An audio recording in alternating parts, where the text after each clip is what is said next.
Hi guys, it's Molly with Soul School Tarot and Astrology, and so I'm going to crank out another video while I'm waiting for an upload. So this is a segment called Meet the Deck, in which I will feature one of my multiple tarot decks. I love studying different tarot decks. I love studying the history of tarot, and of course, if you are a tarot reader or student at all, you probably know that, especially in this day and age, there is such a multitude of decks out there. And I'm pretty picky with the ones that I want to work with myself, but every now and then I find one that I just absolutely fall in love with. And I'll tell you what, the day I discovered the existence of this deck, I owned it.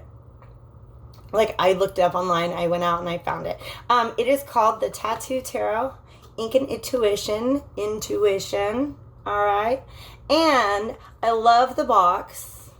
It's got this amazing box. I've already got it marked up a little bit. I put it in my bag and I carry it with me places. It came with a book, Ink and Intuition, all right?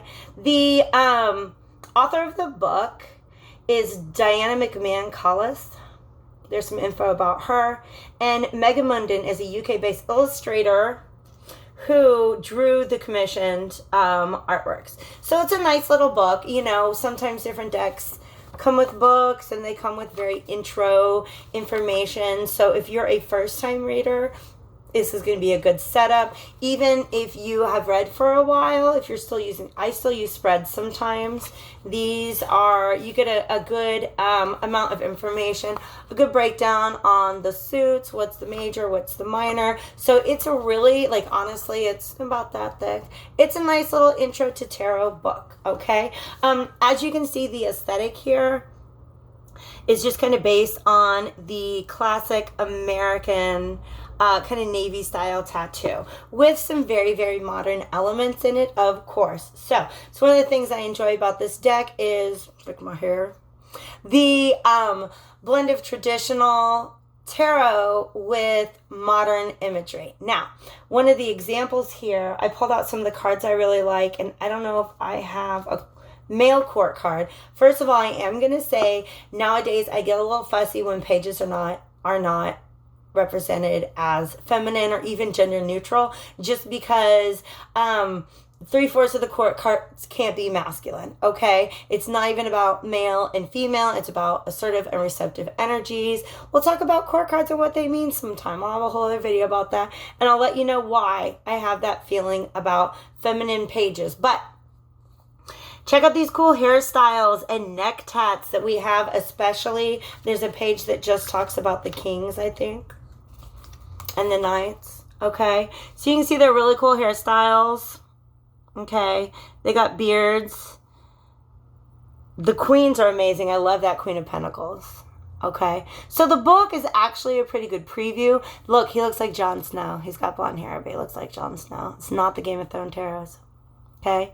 Yeah. So I like the representations of human faces. I mean, like, in my mind, I want to see the emotion in them. I want to see the conviction in the eyes. I want to see the hope in the eyes of the angel and the star card. Okay. So, in general, I love this aesthetic. I love the aesthetic. I've never come across a tarot card that I wanted to have tattooed on my body, but all I'm saying, that Queen of Swords can look real good right there. Okay. I know a woman who is an amazing tattoo artist and she's into tarot, so we've already had a conversation about that. Some of my other favorite cards, I mean, like, I'm going to go ahead and go back to that. Okay. Because, yeah. We have a lot of different imagery where stars and snakes and thorns and spider webs are often associated with the suit of swords. The chalices in the cups is just beautiful. Oh, look how simple and sweet that is. I love this 2 of cups. 4 of cups is crying, okay? The 6 of coins has a little envelope to indicate exchange, communication. We got a peace sign on the 10 of cups. All right. So these these minors that are not court cards, if you know your tarot lingo, they are called pip cards. And there are decks out there that don't have scenes drawn out for each of the pip cards. They just simply have the suit and the number.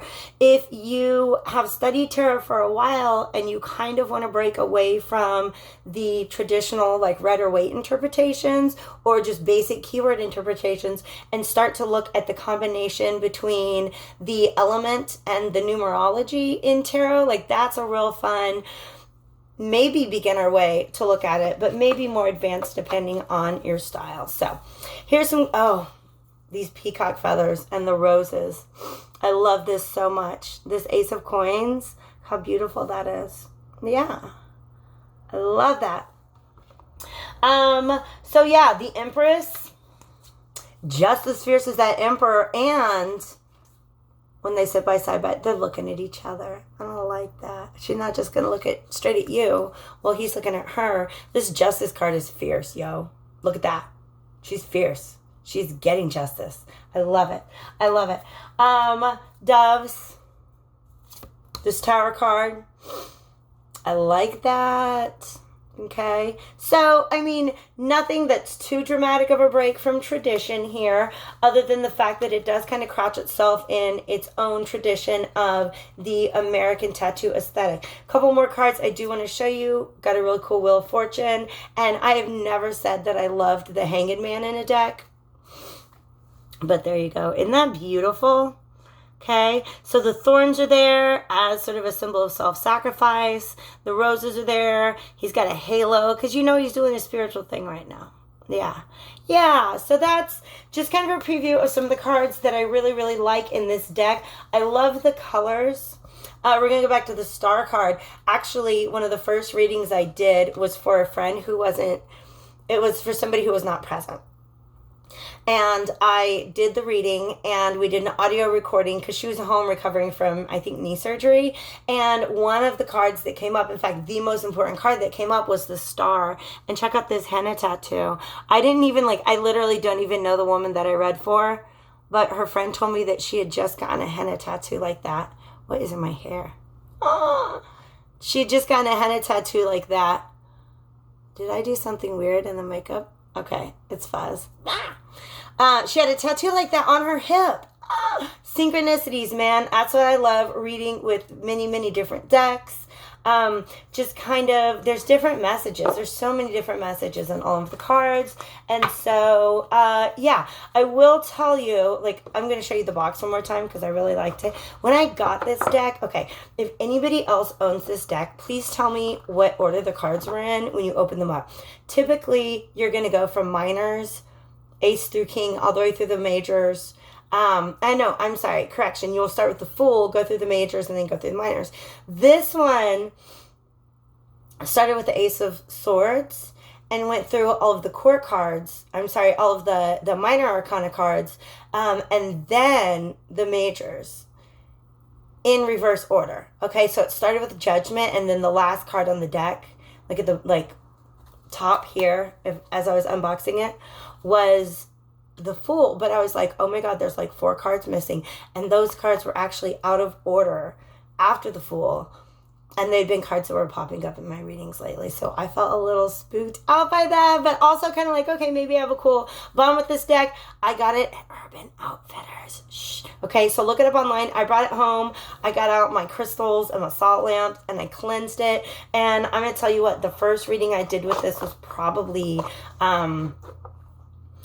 one of the first really, really powerfully intuitive readings that I did. So I like it. I don't have a name for her just yet. Sometimes I name my decks, but that's my Meet the Deck. This is my Tattoo Tarot, Ink and Intuition. Hit me up on any of the links below, any of my social media, if you want to get a reading. I'm going to be real with you. I don't know if I have any August reading slots left, but if you contact me today the 30th, tomorrow the 31st, even I'll give you Sunday. Okay, I'm gonna give you all Labor Day week, and you hit me up for a reading, I'm gonna give you August prices, only $10, only 10 tiny dollars for a single reading. But hey, knock yourself out, pay 20 for a long reading, okay, which is going to give you either this or that, or two different angles, or a really good follow-up question after we've had a thorough first reading. So, happy August to you guys. This is almost it, all right? Thanks for being here. Tattoo Tarot says bye-bye, and so do I.